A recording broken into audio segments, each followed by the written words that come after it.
네, 새해를 맞는 우리 그리스도인들의 여러 가지 소원과 기도 제목들이 있죠. 그러나 항상 단골처럼 등장하는 맨 위에 기도 제목의 하나는 성령 충만인 줄로 믿습니다. 여러분, 성령 충만하길 원하십니까? 그러한 한 해 되시기를 축원합니다. 예. 자, 우리가 그렇게 살기를 다 소망하는데요, 특별히 성령의 열매로 잘 알려진 오늘 5장 말씀을 통해 어떻게 성령의 열매를 맺을 것인가 같이 한번 생각하고 함께 기도의 자리에 나아갔으면 좋겠습니다. 제가 좀 세 가지 정도로 말씀드릴 텐데, 첫 번째는 지속적으로 성령 충만을 구하시기를 바랍니다. 이것이 늘 우리 마음 가운데 우선순위가 되어야 합니다. 성령의 세례는 예수님을 자신의 구주로 영접하는, 그리스도의 영을 모시는 순간 일어나는 단회적인 사건이에요. 우리 인생에 한 번 있는 일입니다. 하지만 성령 충만은 성령의 세례를 받은 사람들이 지속적으로 구해야 하는 반복적인 상태인 것입니다. 신약의 사도행전 등등에 읽어보면 성령 세례를 받는 일들이 일어나죠. 왜냐하면 아직까지 성령이 오신 적이 없으니까, 예수님 승천하시고 나서. 그런데 서신서에 가면 성령 세례에 대한 성령 세례를 받으라는 그 고백이 일어나질 않습니다. 서신서에는 성령 세례를 받으라는 명령은 한 번도 있지 않고, 다만 성령의 충만함을 받으라는 명령들만 나옵니다. 에베소서 5장에 성령 충만을 받으라 구절이 나오는데요, 이미 그들은 예수님을 구주로 고백하고 성령 세례를 받은 사람들이었습니다. 그들이 성령 세례를 받았음에도 불구하고 성령으로 충만하라는 명령을 받는 이유는, 성령 세례를 받았지만 성령 충만은 중단될 수도 있고 시들어드릴 수 있는 그런 일이기 때문입니다. 우리 자신도 잘 알지 않습니까? 내가 성령 안에 있지만 성령 충만하지 못하고 굉장히 메마른 스폰지처럼 내 영이 말라있을 때를 경험할 수 있어요. 그것을 아는 우리가 지속적으로 성령의 충만을 위해 구해야 한다는 것입니다. 고린도 교회의 신자들은 거듭난 후에 바르지 못한 삶을 사는 모습이 있었는데, 성령 세례를 받지 못했기 때문이 아니라 성령의 충만을 받지 못했기 때문입니다. 성령 충만을 받은 사람들은 반드시 삶의 관계 속에서, 우리의 고백 속에서 온전함을 이루어 갑니다. 그래서 에베소서에서 성령의 충만함을 받으라, 그리고 나서 이어지는 말씀들은 부부의 생활에 관한 문제, 부모와 자녀의 관계, 바른 종과 상전의 관계에 대해서 5장 6장에서 이어지지 않습니까? 그런 것을 볼 때 성령 충만의 결과가 올바른 인간관계로 이어지고 있는 것을 우리가 봅니다. 그러므로 사랑하는 여러분, 올 한 해 성령의 충만함을 구하실 때 매번 주님 앞에 나아가실 때마다 다시 한번 나를 성령으로 채워주시도록 그렇게 간구하시는 성도님들 되시기를 바랍니다.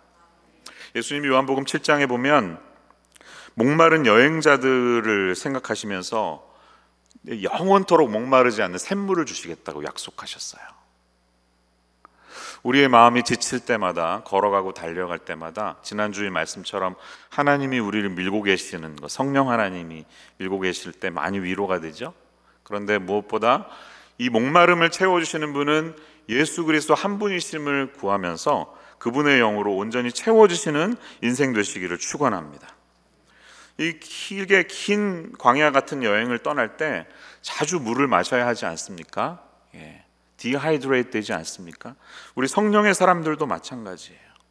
세상에 살아가는 삶 속에서 자주 우리가 디하이드레이트 될 수가 있어요. 그럴 때마다 성령이 주시는 목마름을 채워주시는 그 은혜를 갈구해야 되고 계속해서 요청해야 합니다.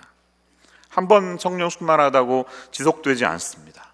중고등부 수련회가 얼마 전에 있었는데 굉장히 자녀들이 아주 이렇게 뜨거워 있을 거예요. 그러나 2주 3주 되지 않아서 금방 메말라 가는 것을 우리가 보지 않습니까? 우리 교역자님들은, 선생님들은 계속해서 이 자녀들이 성령의 충만함을 지속적으로 받아야 한다는 사실을 강조하시기를 바랍니다. 성령 충만을 받을 때 개인적인 차원에서 나타나는 결과는 성령의 열매인 것이에요. 그래서 오늘 우리가 성령의 열매를 이야기하지만, 제가 성령 충만이 바로 원인과 결과 관계에서 성령의 열매를 맺게 하는 주도한 이유이기 때문에 성령 충만을 강조하고 있는 것입니다. 성령의 열매를 갈급하기 원하신다면 우리가 지속적으로 성령의 충만함을 받아야 하는 줄로 믿습니다. 두 번째 사실, 우리가 성령의 열매를 맺기 위할 때 우리의 삶이 성령의 열매와 육체의 소욕이 항상 대립하고 있다는 사실을 기억하시기를 바랍니다. 우리 영혼은 일종의 전쟁터와 같습니다. 우리 안에 두 가지 속성이 머물고 있어요. 그것을 오늘 갈라디아서 5장은 육체의 욕심, 육체의 소욕 이런 말로 설명하고 있습니다. 16절과 17절을 보세요. 너희는 성령을 따라 행하라. 그리하면 육체의 욕심을 이루지 아니하리라. 육체의 소욕은 성령을 거스리고, 이 두 가지가 부딪히면서 서로 싸우고 있음을 보여주고 있지 않습니까? 그래서 우리 안에 이 두 가지 삶의 모습들, 속성들이 서로 부딪히고 있다는 것입니다. 근데 흥미로운 점은 육체의 욕심, 육체의 소욕은 우리말에는 단수처럼 보이지만 다 한결같이 복수로 되어 있습니다. The desires of the flesh 이렇게 말하고요. 또 desires of the flesh 이렇게 계속, 그 다음에 19절 보시면 육체의 일은 분명하니 이렇게 하고 15가지 육체의 일에 대해서 보여주고 있는데, 육체의 일 역시 복수로 되어 있습니다. Now the works of the flesh are evident 이렇게 말하고 있어요. 그런데 성령 안에서 살아가는 이 성령의 열매는 잘 아시는 것처럼 단수입니다. 알고 계시죠? 확인해 볼까요? 22절, 오직 성령의 열매는, 그리고 9가지가 되어 있는데요. But the fruit of the Spirit is 이렇게 되어 있어요. 성령의 열매 하나예요. 하나, 단수예요. 이것이 무엇을 의미할까요? 여러분 왜 그렇다고 생각하십니까? 성령은 다시 말하면 그리스도의 영이죠. 그래서 성령의 열매를 맺는다는 것은 그리스도의 영의 열매를 맺는다는 것입니다. 성령의 열매가 단순히 이유는 예수 그리스도라는 이 한 인격이 보여주는 다면성이기 때문이에요. 성령의 열매는 한 분에게서 나오는 인격이기 때문이에요. 그러니까 9가지 맛을 내는 한 가지 열매와 같습니다. 성령의 열매는 오직 예수 그리스도 안에만 연결되어 있습니다. 그런데 육체의 일들은 다양해, 복수예요. 왜 그럴까요? 예수님 모시지 않고 살아가는 삶은 그냥 각자 삶의 뿌리에서 나오는 더러운 시궁창에서 나오는 것과 같습니다. 누군가에게 붙어 있지 않습니다. 그냥 자기 자아의 소욕에 따라가는 삶이에요. 그러니까 복수예요. 그러나 성령 안에 붙어 있는 사람은 한 인격에서 흘러나오는 9가지 맛을 내게 돼 있다는 것이에요. 이것을 잘 기억하면서 내가 누구에게 붙어 있어야 할지를 잘 생각해 보시기를 바랍니다. 이 시대는 자기 명상, 자기 컨트롤을 굉장히 강조합니다. 여러분 아이워치 같은 거 있으시죠? 이렇게 거기 보면 이렇게 하나 누르면 명상, 마인드풀니스 뭐 이런 게 있어요. 그래서 지금 너의 감정을 표현해봐. 이러면 화가 나 있으면 I'm angry 체크하면 숨을 깊게 쉬어 이러면서 뭐 좋은 생각을 해봐 이러면서 이게 심장 박동을 막 컨트롤합니다. 그러면서 이제 좀 캄해질 수 있도록 진정하라는 것이죠. 이런 것들을 많은 기업체 리더들이나 우리 세상적인 리더들은 굉장히 마인드 컨트롤을 굉장히 중요하게 생각합니다. 그래서 명상이 뭐 스티브 잡스도 굉장히 명상하는 걸 좋아했다고 하죠. 이 시대 하나의 트렌드예요. 이게 말하는 건 무엇입니까? 우리 마음이 더럽고 시궁창 같다는 건 모두가 다 알아요. 모든 종교가 그 얘기를 합니다. 그런데 네가 수련을 쌓아서 너의 힘으로 이걸 다스려봐 이렇게 얘기하는 게 종교예요. 모든 종교는 네가 그것을 해야 된다는 것이에요. 너를 비워. 더러운 생각을 하지 마. 깨끗한 생각만 해. 이런 식으로 내가 그것을 개발해서 변화할 수 있다고 생각을 하죠. 이게 우리 모든 세상 가운데 아주 지배적인 사상입니다. 그러다 보니까 성령의 열매를 맺어라 이렇게 할 때도 내가 열심히 노력해야지, 더 참아야지, 더 절제해야지, 인내해야지, 사랑해야지 이러면서 내가 할 수 있는 것처럼 그렇게 생각합니다. 그런데 그렇지 않습니다. 신념의 열매를 맺지 마시고 성령의 열매를 맺으세요. 이해가 되십니까? 신앙을 신념처럼 이거 내가 할 수 있는 것으로 생각하는 분들이 굉장히 많습니다. 하지만 우리가 진정한 사랑을 할 수 있는 존재인가요? 진정 예수 안에서 기뻐할 수 있는 존재인가요? 진정으로 화평할 수 있는 사람들인가요? 그것은 인위적으로 노력해서 만들어낼 수 있는 것이 아닙니다. 정말 그리스도 안에 사랑하면서 기뻐하시고 화평한 분들은 도대체 어떤 환경이길래 저 사람이 저렇게 살 수 있을까? 우리가 기이하게 느낄 정도로 초자연적인 그런 성품이 그에게서 나오는데 이건 내가 컨트롤해서 나오는 게 아니에요. 우리 안에 한 인격이신 예수 그리스도 안에 붙어 있을 때만 나오는 성품이라는 사실이에요. 그러니까 여러분이 스스로 노력해서 더 절제하고 참아서 올 한 해 내가 더 좋은 사람이 되어서 성령의 사람이 되어야지, 이런 생각을 좀 내려놓으십시오. 그렇게 해서 성령의 열매가 생기지 않습니다. 그리스도인의 삶은 영적인 싸움이라고 그랬죠. 육체의 본성과 옛 본성이죠. 그리고 새로운 본성, 성령 안에서의 본성이 부딪히고 있습니다.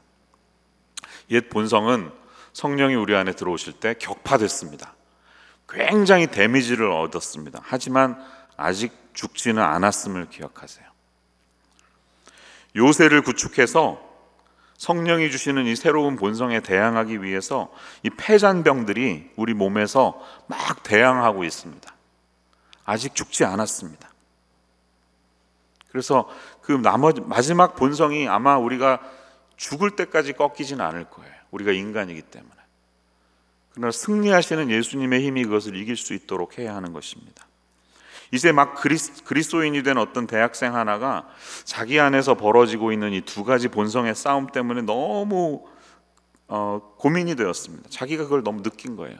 예수 믿기 전에 한 번도 이렇게 경험하지 못했는데 그리스도인이 되니까 이 두 가지 본성이 싸우고 있는 것을 자기가 알게 된 거예요. 그래서 상담가, 이제 크리스찬 대학교에 상담가에게 찾아가서 이 문제를 털어놓았습니다.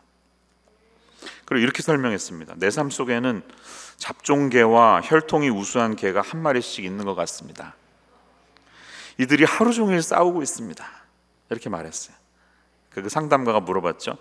어느 개가 지금 이기고 있는 것 같아요? 그랬더니 이렇게 답했다고 합니다. 내가 가장 많이 밥을 먹이고 있는 개가 이기고 있습니다. 이게 진리예요. 여러분, 어떤 개에게 밥을 먹이고 계십니까? 내가 먹이는 그 개가, 내가 자주 투여하고 마음 쓰고 신경 쓰는 그 개가 이깁니다. 그러니까 혈통 있는 개에게 우리가 더 많이 관심을 기울여야 해요. 이게 바로 명답이고 진리입니다. 우리의 의지를 죄로 가득한 본성과 겨루게 할 수 없습니다. 대신에 우리의 의지를 성령 하나님께 복종시키시기를 바랍니다. 순수 혈통의 개를 먹인다고 하는 것은 우리 삶에서 하나님의 통치에 복종한다는 것이에요. 단순한 순종이라고 말씀드렸죠. 성경 말씀을 뭐 그냥 어린아이처럼 막 그냥 무식하게 해석하라고, 문자적으로 해석하라는 게 아니라 그 성령께서 주시는 처음 생각들이 있을 거예요. 그냥 네 삶에 말씀하시는 그것을 받아들이시고 순종해 보세요. 그것이 순수 혈통의 개에게 밥을 먹이는 것과 같습니다. 하나님의 통치에 제가 굴복하겠습니다. 이렇게 하고 그분의 뜻을 따라가시기를 바랍니다. 그러면 참 생명의 그 깊은 강물들이 우리 안에 흘러 넘치게 될 것입니다. 목마르지 않는 샘물을 너희에게 주시라는 예수님의 약속이 우리의 인생 속에 어떻게 펼쳐지는지 경험하게 되실 줄로 믿습니다. 예수님을 알기 전에는 전혀 이런 고민이 없었어요. 왜? 한 번도 그 샘물이 우리 안에 들어온 적이 없었기 때문에. 근데 그것은 육체의 일, 육체의 욕심, 육체의 소욕이라고 명확하게 말하고 있습니다. 사르크스라고 번역된 헬라어는 그것입니다. 죄성이에요. 죄성은 성령이 들어오기 전까지는 전혀 우리 안에서 눈을 띄워지지 않아요. 그래서 구정물에 살면서도 그게 아무 문제가 없는 것처럼 느낍니다. 그러나 그분의 영이 들어왔을 때 이것이 잘못되었음을 알게 하고, 그렇게 많은 사람들의 삶을 질투하고 나도 그 경쟁하면서 막 그냥 이기고 누리려고 하는 마음들, 나도 어떻게 못하는 이 막 그냥 더러운 막 이 육신적인 욕정들을 어떻게 다스릴지 몰라서, 전에는 그게 아무 문제가 안 됐는데 음란한 것들을 보면서도 뭐 남자가 그럴 수도 있지 하면서 살았는데 그분이 들어오니까 이제 이게 죄로 느껴지는 것이죠. 어떻게 하시겠습니까? 어떤 개에게 밥을 먹일 것이냐, 여기에 집중해 보시기를 바랍니다. 그것이 우리가 진심으로 성령의 열매를 우리 삶 가운데 맺을 수 있는 귀한 방법이 되는 줄로 믿습니다. 세 번째는 이것입니다. 성령의 열매는 그리스도를 따라서 점진적으로 맺어가는 평생의 과정인 것을 기억하라는 거예요. 성령의 열매를 맺는다는 것은 그리스도의 영이 우리 안에 계신데 그분 앞에 복종하는 거라고 말씀드렸죠. 근데 이것이 점진적으로 오래 걸리는 일입니다. 그래서 너무 조급해하지 마십시오. 우리 평생의 한 인격을 비정하시는 하나님의 일하실 수 있다는 것이에요.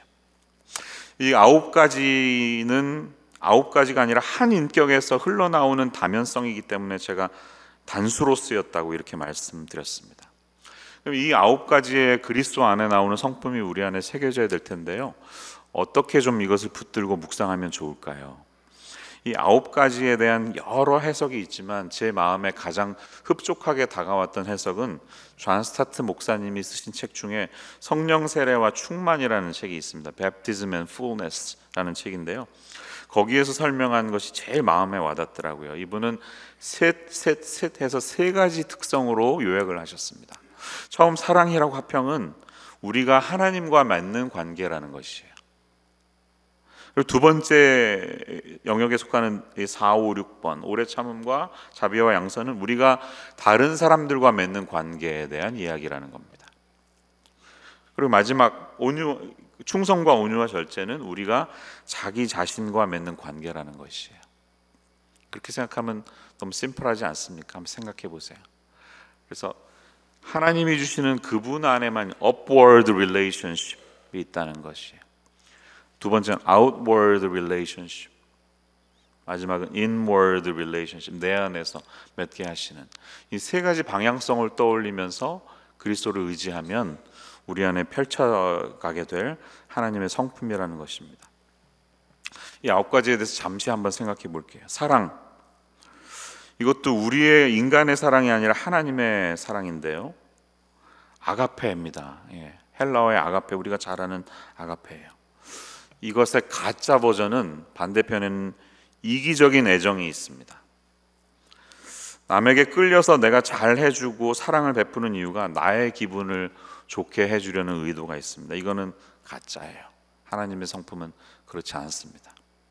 히락, 카라, 이거는 하나님을 기뻐하는데 순전히 그분 자신의 아름다움과 가치 때문에 기뻐하는 마음이에요. 하나님 때문에 기뻐하는 마음이에요.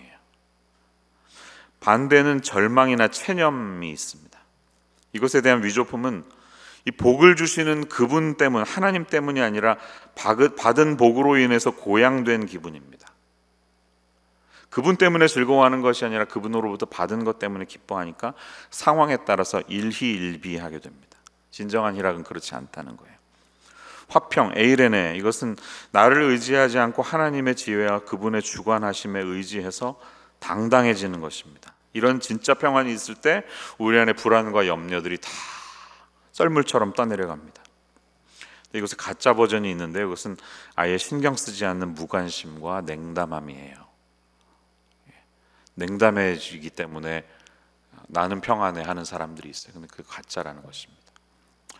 이 하나님 안에만 있을 때 경험할 수 있는 이 사랑과 희락과 화평이 올 한 해 주님으로부터 온전히 부어주시는 인생 되시기를 축원합니다. 오래 참음과 자비와 양선은 내가 다른 사람들에게 어떻게 대하고 있는가, 타인 간의 관계 속에서 벌어집니다. 우리가 잘 아는 그 오래 참음이에요. 폭발하거나 싸우지 않는 마음이에요. 근데 여기 위조품이 있습니다. 위조품은 너무 시시하니까 무시하겠어라는 냉소와 외면입니다. 그런 자세가 아니에요. 여전히 그 인격체에 내가 사랑의 마음이 있고 관심이 있지만 그가 하는 행동에 대해서 내가 대응하지 않는 것을 말합니다. 자비는 그것을 선행으로 나타내는 마음인데요.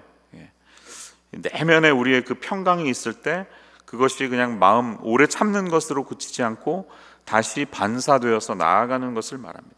선함이 드러나는 것이에요. 그런데 그 선을 베푸는 목적이 이만하면 하나님께 내가 잘했지라는 자화자찬에 있지 않습니다. 그게 가짜 자비라는 것이에요. 양선은 한 걸음 더 나아가는 것입니다.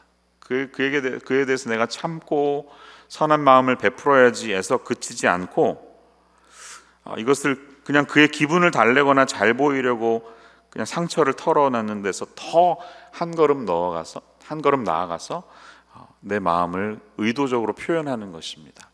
대표적으로는 사랑의 원자탄이라고 불렸던 손영원 목사님의 행동을 들 수가 있습니다. 또 자기 자식들이 괴한에 의해서 그냥 집단적으로 총에 맞아서 많은 아이들이 죽었는데 아미시들이 그 앞에서 그 사람들을 용서한다고 이렇게 선언하는 것들은 참 세상을 놀라게 합니다. 그런데 어떻게 그렇게 할 수 있을까? 성령의 열매, 성령께서 그 안에 성품이 있기 때문에 하는 것이라는 거예요. 여기까지 갈 수 있어야 하는 것이죠. 마지막 7번째, 8번째 충성과 온유와 절제는 내 안에서 내 이 inner 캐릭터라고 할 수 있어요. 내 안에 나 스스로가 성령 안에 단단해지는 모습을 말합니다. 이 충성은 내가 누군가에게 충성한다는 의지보다는 어떤 사람에게 믿을 만한 사람이 되는 것입니다. 그래서 trustworthiness라고 번역하는 것이 좋습니다. 저 사람이면 정말 언제든지 믿고 맡길 수 있어. 이런 마음을 줄 수 있는 한결같은, 거기서 나오는 믿음직함을 갖게 되는 것입니다. 이 충성의 미조품은 사랑만 있고 진실이 없는 것이에요. 그래서 직언을 하거나 이의를 제기할 의향이 전혀 없습니다. 이것은 가짜 충성이에요. 온유는 모든 분들이 말씀하시는데 양 같은, 토끼 같은 모습이기보다는 사자가 힘이 있음에도 불구하고 가만히 나무 그늘 아래 앉아 있는 모습을 말합니다. 성령 안에 잘 담겨져 있고 에너지가 충만함에도 불구하고 그 에너지를 함부로 쓰지 않는 모습을 말합니다. 이것이 쉽지 않죠. 내 안에 여러 성품들을 강한 에너지가 있는데 그것을 함부로 자신의 우월감이나 자아 도취를 위해서 사용하지 않는 것을 말해요. 그래서 진짜 겸손은 자기 자신을 함부로 낮추지도 않습니다. 우리 동양적인 겸손에서는 제가 뭐 한 게 없죠. 다 여러분 덕분이죠. 오늘 너무 아름다워 이러면 나 못생겼어. 이게 겸손이라고 생각하는데 그냥 서양 사람들은 오늘 너무 아름다워 이러면 그냥 땡큐 한마디 합니다. 그냥 자기 자신에 대해서 정직하게 받아들이는 모습이에요. 왜? 내가 성령 안에서 나의 자아가 충분해져 있기 때문에 남들의 모습에 대해서 내가 열등감을 가질 의미도 없습니다. 그 에너지를 함부로 내가 뭐 어떤 좋은 옷을 입는다든지 좋은 차를 타는 것을 통해 보여줄 이유도 없습니다. 그냥 컨트롤하고 있는 것이, 그게 성령의 에너지를 담은 사람들이 갖고 있는 이 온유한 모습인 것이에요. 이것이 이제 행동, 우리의 혀와 생각과 시욕과 정욕을 다스리는 우리의 삶의 모습을 컨트롤하는 모습이 절제라는 것입니다. 사랑하는 여러분, 이렇게 세 가지 영역에서 성령의 열매를 맺으실 수 있는 인생 되시기를 축원합니다. 이게 그리스도의 초상이고 예수님이 이렇게 사셨기 때문에 그분 안에 붙어 있을 때 우리 안에 그분이 갖고 있는 이 다면적인 열매가 나타나게 된다고 성경은 말하고 있어요. 그런데 우리가 바라는 이 성령의 열매는 점진적이라는 것이죠. 그래서 무가 감자가 자라가는 모습을 그림을 그려보시기 바랍니다. 대나무처럼 빨리 자라지 않아요. 잘 눈에 보이지 않습니다. 시간이 지난 후에야 차이를 알 수 있습니다. 성령의 열매도 우리 안에 그렇게 일어나게 됩니다. 하지만 성령의 열매의 성장은 필연적이라는 사실을 기억하십시오. 반드시 자라나게 되어 있습니다. 왜? 포도나무와 가지가 붙어 있기 때문에, 우리 때문에 잘난 게 아니라 포도나무에 가지가 붙어 있으면 포도나무 열매를 맺습니다. 뿌리가 붙어 있기 때문에 반드시 우리 안에 성품이 생겨나게 된다는 사실이에요. 그게 우리 그리스도 안에 일어났다는 사실을 기억하십시오. 셋째, 성령의 열매는 뿌리가 내부에 있으니까 기질이나 성격, 겉으로 드러나는 것보다 훨씬 더 깊은 내면의 세계에서 일어나는 일입니다. 성령 열매가 그렇다는 것이죠. 사과나무를 생각해 보세요. 나무의 생명이 사과에서 오지 않죠? 죽은 나무가지에 사과를 달아 놓아도 나무는 살아나지 않습니다. 사과가 나무에게 생명을 주는 게 아니기 때문이에요. 사과는 그냥 나무가 살아있다는 징표일 뿐이지 진정한 생명은 뿌리에서 나오지 않습니까? 그래서 당장 겉으로 잘 드러나지 않아도 예수 그리스도 안에 깊게 뿌리 박은 우리의 인생을 통해 이 열매가 반드시 열매 맺게 된다는 사실을 기억하시기를 바랍니다. 24절 말씀은 그리스도 예수의 사람들은 육체와 함께 그 정욕과 탐심을 십자가에 못 박았느니라 현재 완료형으로 적고 있음을 기억하십시오. 현재 완료형은 무슨 뜻입니까? 오늘도 내가 나의 정과 욕심이 십자가에 못 박혔어라고 선언한다는 것을 의미합니다. 여러분, 잘 눈에 보이지 않는 점진적이지만 앞으로 완성될 이 성령의 열매는 우리들의 삶 속에 매일매일 나의 옛 자아가 십자가에 못 박혔음을 선언하고 기도로 나아갈 때마다 내 자아와 욕심이 이제 옛사람이 죽었다는 것을 다시 한번 기억하면서 회개하는 모습으로 나아갈 때 이어지는 줄로 믿습니다.